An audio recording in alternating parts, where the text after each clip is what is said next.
Praise road હું Stanley Macwan મારી YouTube channel Gujarati Bible સ્ટડીમાં તમારું સ્વાગત છે। મારી ચેનલને તમે આજે અત્યારે આગળ તમે સબસ્ક્રાઈબ કરી લો અને ઈશ્વરના જ્ઞાનમાં તમે વધતા જાઓ। વિશ્વાસ વગર ખ્રિસ્તી જીવન શક્ય નથી। પરંતુ વિશ્વાસ કોને કહેવાય? બાઇબલમાં એવું લખ્યું કે વિશ્વાસ અદ્રશ્ય છે અને વિશ્વાસ એ અદ્રશ્ય વસ્તુની સાબિતી છે। વિશ્વાસ ખરેખર કોઈ શબ્દ નથી, પરંતુ વિશ્વાસ એક કામ છે। પરંતુ આજે મોટા ભાગના લોકો એ વિશ્વાસ કરતા નથી અને ઘણા બધા લોકો વિશ્વાસ કરે છે તો વ્યર્થ વિશ્વાસ કરે છે। ઘણા બધા લોકો વિશ્વાસ કરે છે તો ખોટો વિશ્વાસ કરે છે। ઘણા લોકો બધા વિશ્વાસ કરે છે તો અર્થ વગરનો વિશ્વાસ કરે છે। કઈ રીતે? તમારો વિશ્વાસ આજે કેવો છે? શું તમારો વિશ્વાસ અર્થ વગરનો છે?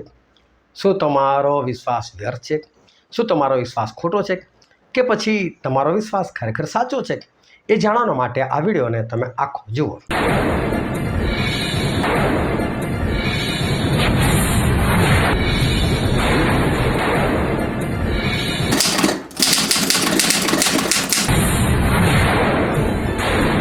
આજે છે તારીખ 5 સપ્ટેમ્બર અને 2025 અને જે રોજે રોજ 10 સવાલો પૂછવામાં આવે છે એનો આ વિડીયો છે। અને આજનો સૌથી પહેલો પ્રશ્ન છે, એ પ્રશ્ન એ છે કે યરુશાલેમમાં મેઢા ભાગણની પાસે એક કુંડ છે, તે કઈ ભાષામાં બેત્શથા કહેવાય છે? તો એનો જવાબ હતો કે હિબ્રુ ભાષામાં। હવે હિબ્રુ ભાષામાં આ બેત્શથા એનો અર્થ એવો થાય છે કે કૃપાની જગ્યા કે કૃપાનો કુંડ, એટલે કે જેની પર કૃપા કરવામાં આવે છે એવી જગ્યા। ત્યાં એટલા બધા આંધળાઓ, લંગડાઓ, સુકાઈ ગયેલા આંગવાળાઓ બધા પડી રહેતા હતા। હવે વિચાર કરો કે ખરેખર કૃપા હોય તો આ બધા રોજ રોજ સાજા ના થઈ જાવ જોઈએ। તે તો ખરેખર શરત હતી કે કદી સ્વર્ગદૂત આવે, કોઈ તારીખ નક્કી નહીં, કોઈ વાર નક્કી નહીં, કોઈ સમય નક્કી નહીં। સ્વર્ગદૂત આવે, અચાનક પાણી હલાઈને જતા રહે, આ જેવા પાણી હલાઈને જતા રહે એમાં જે પહેલો પડે એને જે કોઈ બીમારી હોય એમાં સાજો પડે, બાકી નાનું શું? આ કૃપા થોડી કહેવાય, આ તો મહેનત કહેવાય। તમે 30 દિવસ નોકરી કરો પછી તમને જે પગાર મળે ને કૃપા નથી, પણ તમે 30 દિવસ નોકરી ના કરો તો તમને પગાર મળે તો એને કૃપા કહેવાય। તો આ લોકો તો બિચારા મહેનતથી સાજાપણું મેળવતા હતા અને જો કેટલા બધા લોકો ત્યાં પડી રહેતા હતા, તો કંઈ કૃપા થોડી છે? કૃપા તો પ્રભુએ કરી, આવીને પેલા 38 વર્ષથી જે બીમાર હતો ને એને સાજો કરી નાખ્યો અને તોય બીજા લોકો તે પડી રહ્યા। બોલો, પ્રભુ પાસે કોઈ આવ્યું જ નહીં, એટલે નામ હતું કૃપા, પણ ત્યાં ખરેખર કોઈ કૃપા દેખાતી નથી અને જ્યાં કૃપા નથી દેખાય ને ત્યાં ઢગલો લોકો પડી રહે છે।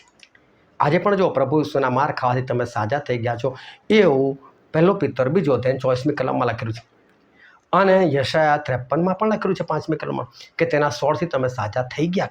એવું નથી કે તમે સાજા થશો, તમે પ્રભુ ઈશ્વરના ઘાથી સાજા થઈ ગયા છો, તમે બીમાર જ નથી। પરંતુ આજે લોકો એ માનવા નથી તૈયાર। આજે લોકો જ્યાં કૃપા નથી એ જગ્યા પર એટલે કે હોસ્પિટલમાં જવા તૈયાર છે, ત્યાં જેનો ઓપરેશન કરાવવા તૈયાર છે અને એટલી મૂર્ખ પ્રજા છે કે જઈને પેલા ડૉક્ટરને સહી કરીને આપી દે કે ભાઈ આ મરી જશે ને તો પણ જવાબદારી અમારી, અને પછી ફોન કરીને કહેશે ભાઈ આના માટે પ્રાર્થના કરો ને, ઈશ્વર એને બચા। તમે તો એને પહેલાં ડૉક્ટરે સોંપીને આવ્યા છો, ઈશ્વરે થોડો તમે સોંપ્યો છે। ડૉક્ટર ઈશ્વરે સોંપે તો ઈશ્વર કશું કરી શકે ને, પણ તમે તો પોતે ડૉક્ટરને સોંપીને આવ્યા છો, પછી ઈશ્વર શું કરવાના એના? એટલે ત્યાં કશું થાય નહીં। હવે જ્યાં કૃપા નથી ત્યાં લોકો દોડાદોડ કરે છે, ત્યાં ઢગલાબંધ લોકો જાય છે અને જ્યાં કૃપા છે ઈશ્વરની પાસે ત્યાં કોઈ જતું નથી। આ જ બાબત છે, વર્ષોથી એ બનતી આવી છે। અને પછી બીજો સવાલ છે, એક જુવાન અહીં છે, તેની પાસે જવની 5 રોટલી અને 2 માછલી છે, પણ તે આટલા બધાને કેમ પહોંચે એવું કોણે કહ્યું? તો આંદ્રિયા એ પિત્તરના ભાઈ હતા અને આંદ્રિયા બહુ સરસ હતા। હવે જ્યારે 5000 લોકોને પ્રભુ ખ્રિસ્તે 5 રોટલી અને 2 માછલીમાંથી જમાડ્યા, ત્યારે એ જુવાન જે હતો જેની પાસે આ ખાવાનું હતું એને પકડીને લાવનાર જ આંદ્રિયા। હજુ આંદ્રિયાએ કોઈની પાસે જોઈ ગયા હશે જવની 5 રોટલી અને 2 માછલી અને પ્રભુ પાસે લઈને, પણ એમને શક હતો આટલા થોડો બધાનું પૂરું થાય, ભગવાન લઈ તો જાઓ ને, પ્રભુ કદાચ કશું કરે તો।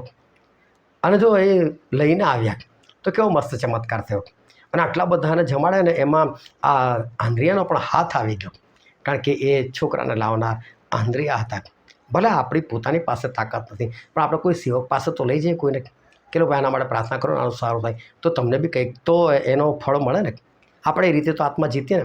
કેવું પ્રભુ શું પેલા એક સિક્કાવાળાને કીધું, અલા કમસે કમ તારે કોઈ સાહુકારે તો મારું નાણું આપવું હતું, એટલે કે તારે કોઈ સંસ્થામાં જોડે કંઈક તો કરવું હતું કે જેથી કરીને કંઈક તો ફાયદો થાત મને। આના માટે આપણે આપણો ઉપયોગ કોઈક ને કોઈક રીતે આપણે કરીએ। ત્રીજો પ્રશ્ન છે, પર મને કયે દાડે ઈસુએ ઊભા રહીને ઘાંટો પાડતા કહ્યું, જો કોઈ તરસ્યો હોય તો તે મારી પાસે આવીને પીએ। આ માંડવા પર્વ હતું અને માંડવા પર્વનો જે છેલ્લો દિવસ હતો ને, એમાં લોકો શું કરતા હતા, ઝરણાથી લોકો બધા પાણી ભરીને લાવતા હતા. આ એ લોકોની પરંપરા હતી. અને પ્રભુ એ જ દિવસે કીધું કે તરસ્યો તો મારી પાસે આવો, કે તમે ઝરણાઓ પાછળ ના ભાગવા, દૈહિક ઝરણાઓ પાછળ, તો મારી પાસે આવો. અને પ્રભુએ શાના માટે ઘાંટો પાડીને કીધું? એ તો પવિત્ર આત્મા માટે કહેતા હતા. પવિત્ર આત્માને બાઇબલની અંદર પાણી લિક્વિડ સાથે સરખાવવામાં આવે છે. આ પણ દરેકને એક આત્માનું પાન કરાવવામાં આવેલું છે.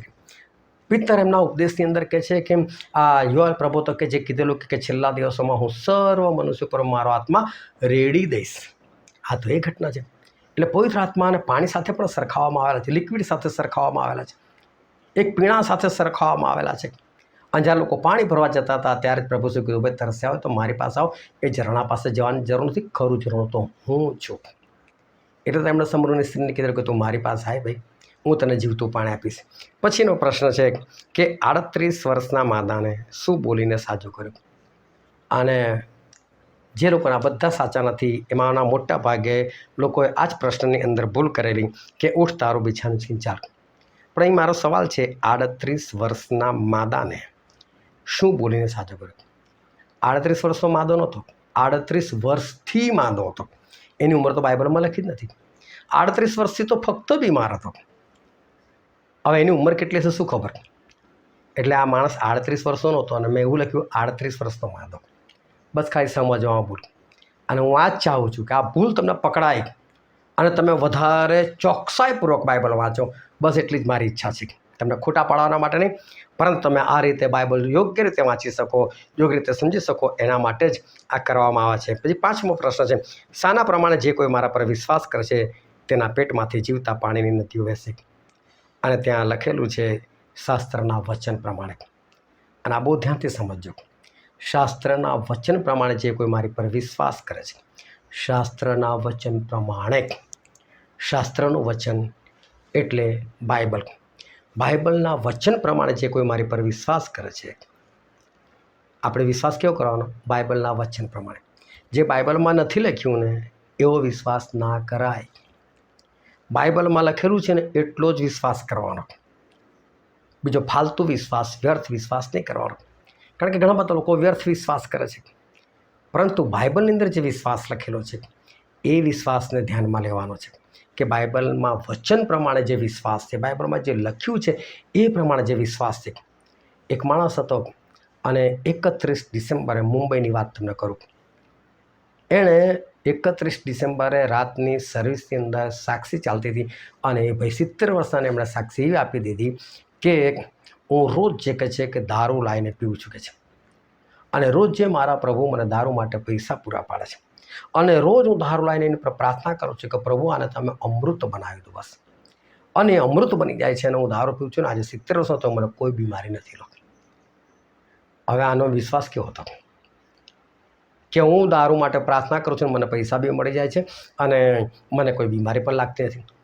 શું આવું પ્રભુ કરે? આવું પ્રભુ ભૂલથી પણ ના કરે. પણ આનો વિશ્વાસ કેવો હતો? આ વિશ્વાસ વ્યર્થ છે. આ વિશ્વાસ એને બચાવી નહીં શકે. મારી સામે એક માણસ પડીકી ખાતો બેઠેલો અને મને કહે છે કે હું તો સ્વર્ગમાં જવાનો છું. મેં કહું નહીં જઈ શકો. મને કેમ? મેં કહું તમે પડીકી ખાઓ તો કે પડીકીથી શું થાય? મેં કહું ઉપર જો તમારે પડીકી પર લખેલું છે કે આને ખાવાથી કેન્સર થઈ શકે. તો કે હા.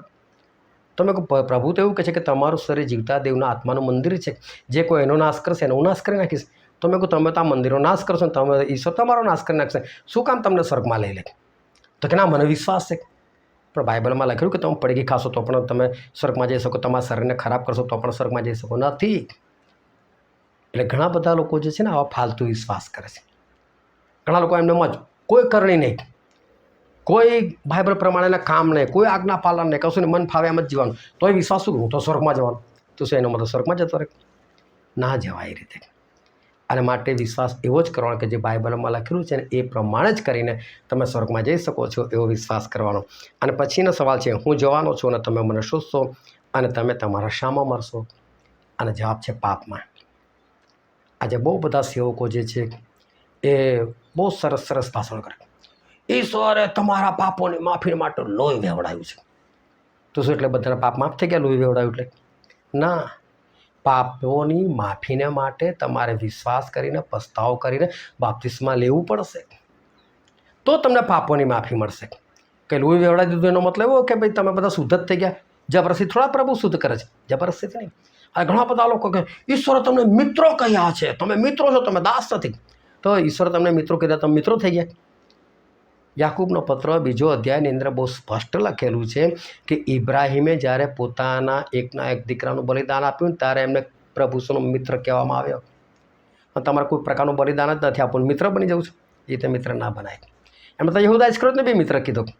એ તો વિશ્વાસઘાતી હતો. લો પેલો એક માણસ જેણે કે લગ્નનો પોશાક નહોતો પહેર્યો, એને પણ પ્રભુ તો મિત્ર કીધો. તો એવું નથી. આ બધા લોકો મોટિવેશનલ સ્પીકર છે. એ તમને બાઇબલથી મોટિવેશન આપે. એ મોટિવેશનથી કશું નથી થવાનું. પ્રભુના ઉપદેશો વાંચજો. કોઈ જગ્યાએ પ્રભુ મોટિવેશન નથી આપ્યું.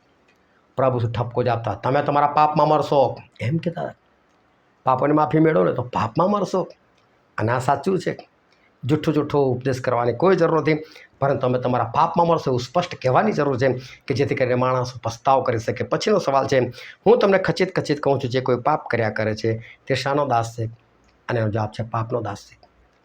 તમે છોડવાનું વિચારો છો પણ પાપ છૂટતું જ નથી. કોઈ વ્યભિચાર છોડવાનું નક્કી કરે છે, કોઈ બીડી ગુટકા ખાતું પીતું હોય તો એને છોડવાનું નક્કી કરે છે, કોઈ દારૂનું નક્કી કરે છે, કોઈ જૂઠું બોલવાનું છોડવાનું નક્કી કરે છે, પણ ફરી પાછું એને જ કામ કરે છે. તો એનો મતલબ શું થયો? તો ગુલામ બની ગયો છે પાપનો. અને પાપ એની પાસે પાપ કરાય કરે છે. એનું પાપ સામે કશું પણ ચાલતું નથી. 2-3 ગ્રામની બીડી હોય પણ માણસ એની વિરુદ્ધ જઈ જ નથી શકતો. 4-5 ગ્રામની સિગરેટ હોય પરંતુ માણસ એની સામે જઈ શકતો નથી. એ તો એનો ગુલામ બની ગયેલો છે. એ ખરેખર એને પીતો નથી, પેલો એને પીવડા છે પીક. અને માટે આપણે પાપના દાસ નથી બનવાનું. આપણે પાપની ઉપર વિજય પ્રાપ્ત કરવાનો છે. પછીનો સવાલ છે, સળગતો તથા પ્રકાશતો દીવો કોણ હતો? અને યોહાન બાપ્તિસ્મા કરનાર. યોહાન બાપ્તિસ્મા કરનાર એ તો સળગતો અને પ્રકાશતો દીવો, એટલે કે જેના જીવનમાંથી ઈશ્વરનો પ્રકાશ નીકળે છે. આપણા જીવનમાંથી ઈશ્વરનો પ્રકાશ નીકળવો જોઈએ અને લોકોને પ્રકાશ મળવો જોઈએ. પછીનો સવાલ છે કે હું મારા પિતાને નામે આવ્યો છું પણ તમે મારો અંગીકાર કરતા નથી. જો કોઈ બીજો પિતાને નામે આવશે તો તેનો તમે શું કરશો? અને અહીંયા ઘણા લોકોએ સમજવામાં ભૂલ કરી અને લખી નાખ્યું કે અંગીકાર, કોઈ લખી નાખ્યું બીજો પ્રશ્ન. પરંતુ મેં એવું પ્રશ્ન કરેલો હતો કે કોઈ પિતાને નામે આવશે, ખરેખર પોતાના નામે આવશે. અને પ્રભુએ કોના માટે કીધું ખરું? આ ભવિષ્યવાણી કરી છે પ્રભુએ ખ્રિસ્ત વૃદ્ધિ માટે, એન્ટીક્રાઇસ્ટ માટે. પ્રભુ કહે છે હું બાપને નામે આવશે ને તો મારે નહીં સાંભળતા, પણ પેલો પોતાના નામે આવશે, હું આવ્યો છું, હું ખ્રિસ્ત છું, હું મસીહા છું, અને તો કે તમે એને માનશો કે છે. એટલે જે ખ્રિસ્ત વિરુદ્ધ છે ને પોતાના નામે આવશે. એટલે લોકોને પોતાના નામે જે આવે છે એને ગમે છે, પણ જે ખરેખર ખ્રિસ્તના નામે આવે છે, જે બાપને નામે આવે છે, એ લોકો નથી પસંદ. એનો લોકો વિરોધ કરે છે. પછીનો સવાલ હતો છેલ્લો, જે પોતાથી બોલે છે તે પોતાનો મહિમા શોધે છે, પણ જે કોનો મહિમા શોધે છે તે જ કરો છે. તો જે પોતાના મોકલવાનું, જે ઈશ્વર તરફથી આવે છે ને એ હંમેશા ઈશ્વરનો મહિમા શોધે છે. જેમ યોહાન બાપ્તિસ્મા કરનારે કીધું કે હું નહીં, હું ઘટતો જાઉં પણ તમે વધતા જાઓ. એટલે હંમેશા જે ઈશ્વર તરફથી આવે ને હંમેશા પોતાને નીચો કરે અને એ ઈશ્વર જ ઊંચો કરે છે. આ સૌથી મોટી બાબત છે. તો ઈશ્વર તમને આશીર્વાદ આપે. આ રીતે રોજ જે સવાલ પૂછવામાં આવે છે, જો તમે કોઈને જોડાવા માગતા હોય, તમે પોતે જોડાવા માગતા હોય તો તમારું નામ, સરનામું અને એટલું લખીને મને મોકલજો કે મારે આ પ્રશ્નોત્તરીમાં ભાગ લેવો છે. તો તમારું નામ એડ કરવામાં આવશે, પરંતુ રોજ જવાબ આપવાના છે. અને જે રોજ જવાબ આપવા નથી માગતું એ લોકોનું રાખવા તૈયાર નથી. કારણ એટલું કે એ લોકો વધવા નથી માગતા. તો પછી એવા લોકોના નામ લખવાથી કોઈ ફાયદો નથી. આ તો મહેનત એટલા માટે છે કે જે લોકો ખરેખર બચવા માગે છે ને વધવા માગે છે. ઈશ્વર તમને આશીર્વાદ આપે. આમેન.